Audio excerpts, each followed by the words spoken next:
Bangladesh police ও coast গার্ডের যৌথ অভিযানে ডাকাত জিয়া বাহিনী প্রধান জিয়াউল রহমান ও তার সঙ্গী মহিউদ্দিনকে গ্রেফতার করা হয়েছে। আজ ভোর 5টার দিকে মহেশখালী থানাধীন কালার মাঠছড়া শাহঘোনা এলাকা থেকে তাদেরকে গ্রেফতার করে যৌথ বাহিনী। এ সময় সেখান থেকে পুলিশের লুট হওয়া একটি বিদেশি পিস্তল, একটি দেশীয় পিস্তল, 2টি ম্যাগাজিন উদ্ধার করা হয়। আজ বৃহস্পতিবার বাংলাদেশ কোস্ট গার্ড চট্টগ্রাম কর্তৃক আয়োজিত এক প্রেস ব্রিফিংয়ে এসব তথ্য নিশ্চিত করেন মিডিয়া কর্মকর্তা lieutenant commander BN Khandakar Munif Taqi.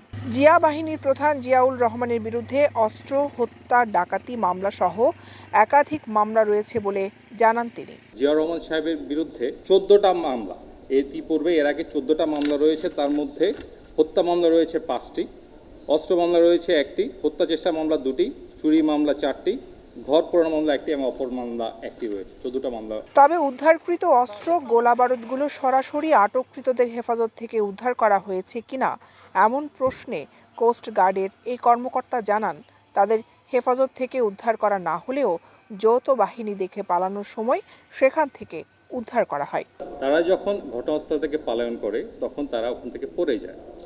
তাদের ঘর থেকে সামনে হচ্ছিল বিল, তখন পড়ে যায়। যেখানে পড়ে যায় সেখান থেকে আমরা অস্ত্রগুলো উদ্ধার করেছি এবং তাদের স্বীকারোক্তিতে সেটা বলা আছে।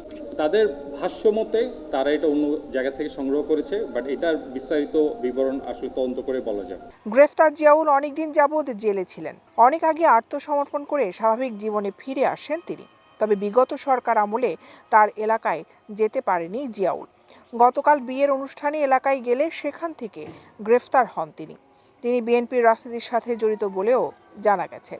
উনি যেহেতু আত্মসমর্পণ করে স্বাভাবিক জীবনে ফিরে আসছিলেন, সেহেতু রাজনৈতিক প্রতিহিংসার শিকার কিনা এমন প্রশ্ন থেকেই যায়। অপরজনের বিরুদ্ধে তার সহযোগী হিসাবে আমরা বিভিন্ন তথ্য পেয়েছি এবং তার বিরুদ্ধে আমরা তদন্ত করছি এবং তদন্ত করে আমরা সেই রিপোর্ট অনুযায়ী আমরা আমাদের বক্তব্য দিতে পারব। চৌকস এবং সুশৃঙ্খল বাহিনী, আমরা যখন একটা অপারেশন করি সুনির্দিষ্ট তথ্যের ভিত্তিতে আমরা অপারেশন করি। এখন অপরাধী যে দলেরই হোক না কেন তাদের বিরুদ্ধে আইনক ব্যবস্থা গ্রহণের দায়িত্ব বাংলাদেশ সরকারের পক্ষ থেকে এবং রাষ্ট্রের পক্ষ থেকে আমাদের উপর ন্যস্ত হয়েছে। সে অনুযায়ী আমরা অভিযান পরিচালনা করব। একজন সন্ত্রাসী সে কোন বাহিনী বা সে কোন দল করে সেটা আমাদের দেখার বিষয় না। তার মূল পরিচয় হচ্ছে সে একজন সন্ত্রাসী এবং ডাকাত।